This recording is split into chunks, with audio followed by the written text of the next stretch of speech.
So I've just received my Harder & Steenbeck AL Plus, and this is the 2-in-1 from Chicago Airbrush Supply.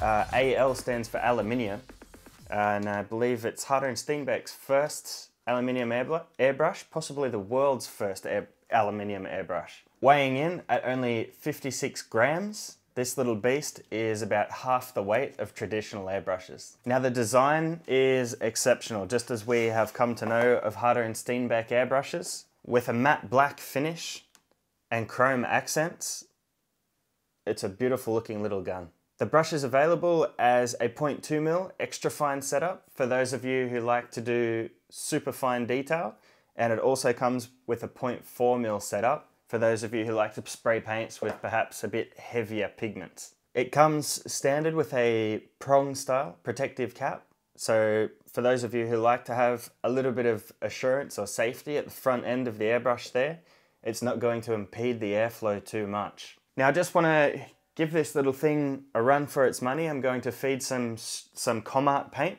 again from Chicago Airbrush Supply, straight into the color cup of the airbrush, and I'm just going to start spraying and doing a little test with it and see how it goes. So I'm going to give this little beast a test spin. I'm just going to connect my air supply to that, and I've put in a little bit of Comart airbrush paint. Now this is running at about 10 to 15, probably 15 PSI, and I'm just going to go through a series of little tests that I do with any airbrush, like a fine line test for example. Just see how this goes. So I'm able to get quite clean lines there. I'll just move in a little bit closer. Getting quite fine detail here. So just see how fine I can get it. I'll clean the tip. Clean any paint that's on the needle already, as I've been spraying a little bit with it.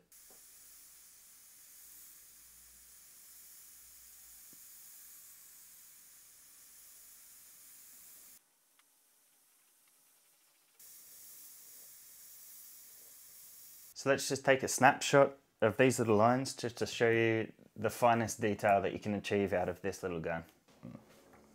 Now just as that evidence there in the picture shows, you're getting some super fine line details with this. You couldn't ask for any finer detail than that. I don't know where you would need it. Perhaps if you're painting lighters, as some of you out there do. But the one thing that I do notice about the airbrush is the function of the trigger seems a little delayed, which some people actually like. There's some airbrushes I find where they're precisely responsive, so as soon as you pull back on the trigger, paint comes out.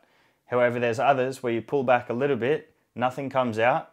You have to pull back a little bit more for the paint to start coming out. And for those of you accustomed to triggers where it comes out straight away, super responsive triggers, then it's just going to take you a couple of hours practice to get adjusted to the airbrush. But to be honest, the responsiveness acts the same. As soon as you pull back, nothing comes out. Pull back a little bit more and it starts to come out. It's like a graduated flow. And it works just as nicely, it just takes some getting used to. But like I said, the feel of the trigger is extremely smooth. There's no grinding, there's none of that metal on metal feel that you get sometimes from cheaper airbrushes. It just feels smooth and nice. The lines have a beautiful taper to the end also. It's not like it's spitting a little bit extra out at the end or at the beginning of the line, so you're not going to get any blobs, which means that it just comes down to your airbrush control.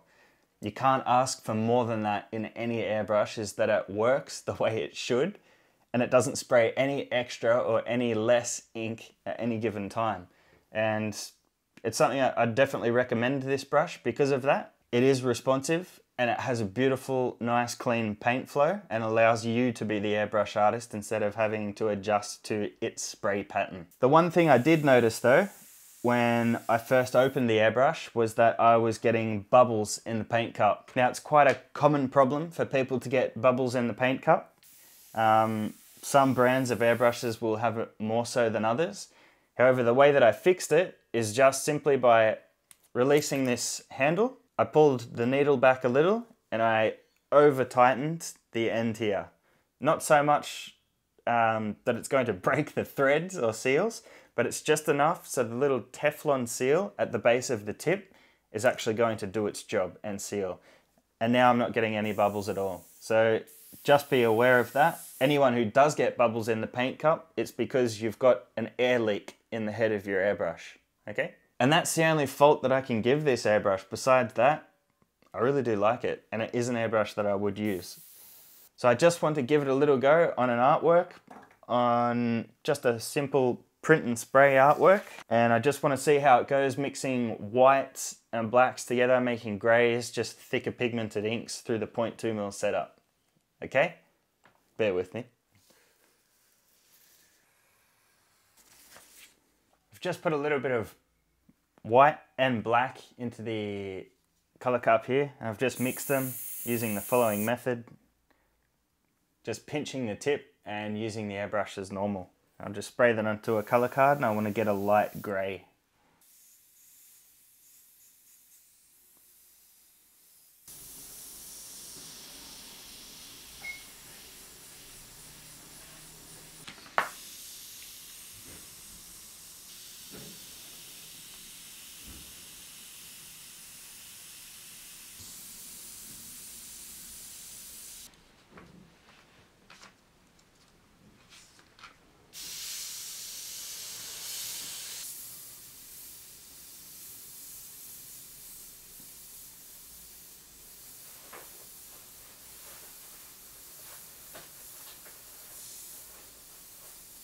And the little gun actually feels surprisingly firm in the hand. I thought that it might be a little bit flimsy because it's so light, but it's not that way at all. It just takes away from the weight of an airbrush, and it's still just as firm as anything I've ever held. So it's actually quite a nice feel.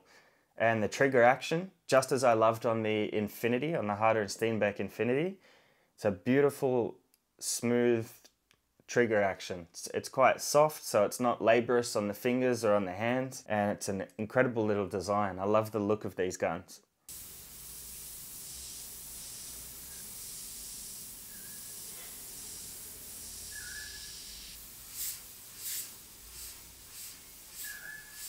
So at the end of the day, the Harder & Steenbeck Evolution AL Plus is certainly a gun that I'd recommend.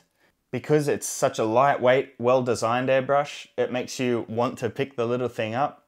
The trigger action's beautiful and smooth, and it's perfect for fine detail airbrushing. This is definitely something that I would have in my box of tools, or even on my desk ready to go at any given time. Alright, thanks for watching, and remember you can pick these up from Chicago Airbrush Supply. Thanks for watching guys, and keep spreading the love.